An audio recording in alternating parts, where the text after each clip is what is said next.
I am Cheryl Jacobs as Princess Moana, and thank you for listening to our Kids Party Characters podcast. Please subscribe below. And today we're going to talk about, will your friends predict your future?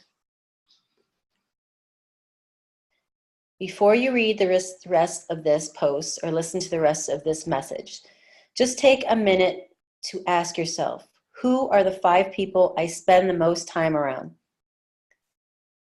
Once you've brought those people to the front of your mind, consider this. One of the business and personal development philosophers, Jim Rohn, most repeated quotes are, "You are the average of the 5 people you spend the most time with." What exactly does that mean?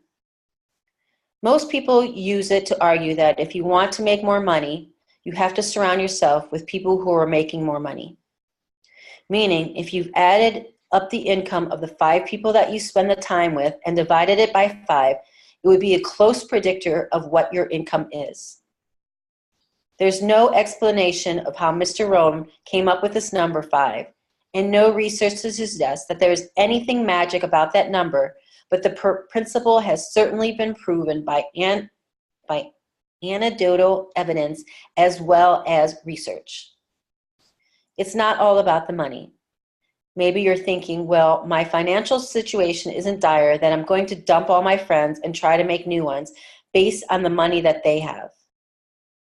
The thought of striking up a conversation about someone about their bank account rather than your potential mutual interests is more than a little unappealing. But fortunately, this is more about money, and it just happens that people who make a decent amount of money tend to have other positive qualities that will make you like them for who they are rather than what they have. Research done in this area shows that obesity, smoking, and overall happiness are all things affected by where our friends land on these issues. And it makes sense that if you looked at just about every characteristic or habit of a person could have, you would want to tend to band together with others who are just like us. Why? Because we all gravitate towards normalcy. And if you have friends that eat 2 desserts for dinner every time you go out to eat and fill their homes with junk food every time you visit, bad eating habits are going to be seen as normal to you and therefore acceptable. Ever heard or read of the story of someone who's making a phenomenal change over their life? Chances are one of them deciding factors you'll hear about or talk about is the fact that she changed her circle of friends, changed who she let herself spend their most time around.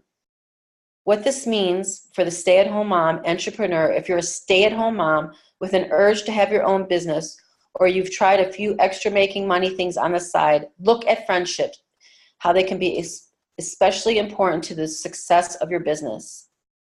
The fact is, most people aren't entrepreneurs, and that's okay. But this means that you're going to find a lot of resistance among your friends if you talk about the desire to start a business with them or tell them that you started a business.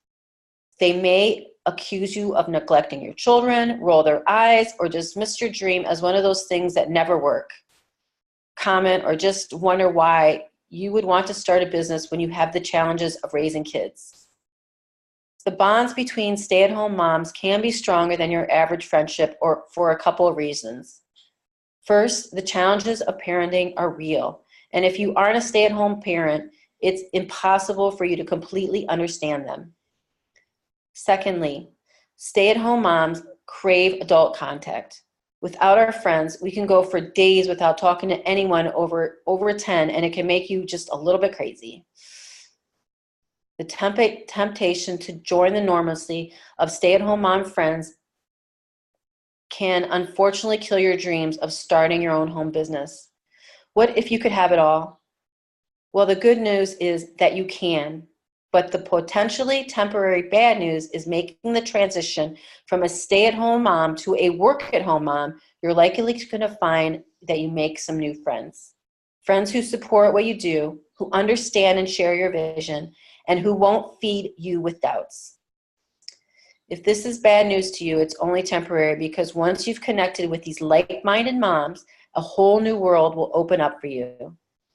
If you're resisting thinking you've been with friends Jane since grade schools and you are babies, but don't despair. You don't have to give up your friendship with Jane. Just open yourself up with some new friendships. You can still have coffee with Jane, but don't be surprised if you find yourself becoming less attached to her as you build other friendships. Find like-minded moms. There are no shortage of mom entrepreneurs, but you will have to leave your house to find them.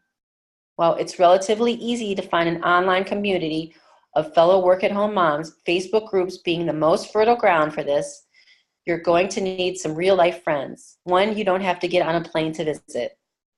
Look for local businesses. Focus on groups in your area. Look on meetup.com, BNI, Toastmasters, your chambers of commerce. Just sit down with Google for 30 minutes and you'll have a list of places to go check out. You may have to go through a few before you find two that are a real match for you, but they are out there. And they meet morning, noon, and afternoon and night, so there will be one that you can work into your schedule.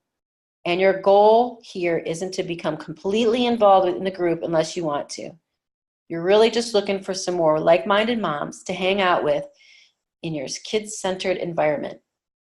Admittingly, finding your new friends might take a little work. You'll need to pull off the sweatpants and find a pair of shoes and socks that match, but the rewards are well worth the initial work. Erasing the obstacles that your friends unintentionally put in your path, building a successful business could just be the push you need to get going. And having the support and friendship of other like-minded moms, work-from-home moms, will be life-changing in more ways than you can imagine going into it. And while we may not be the local to you, a great way to start connecting with entrepreneurs who understand building a business while raising kids is through Kids Party Characters. I have started an entrepreneurial journey as a single mom of 2 children, and I've been involved in multiple businesses, and I've turned Kids Party Characters into a 6-figure business. I have a passion for mentoring other moms and an opportunity with Kids Party Characters that's a great fit for stay-at-home moms. I've created a membership for Kids Party Characters that allows you to have your own exclusive area to book parties, access to close to 300 costumes, our casting directors, our acting coach, our advertisers, and everything in the business. In addition, I have created step-by-step training so you can set up your business for success. So if you think this might be a fit for you, or you just have questions about how to get started, you can set up a no pressure chat with me right here, and I'll guide you through in the right direction. You can also join us on facebook.com/kidspartycharacters.ny for all the latest in parenting tips, entrepreneurial tips. Again, I'm Cheryl Jacobs. This is Kids Party Characters podcast. Please subscribe below.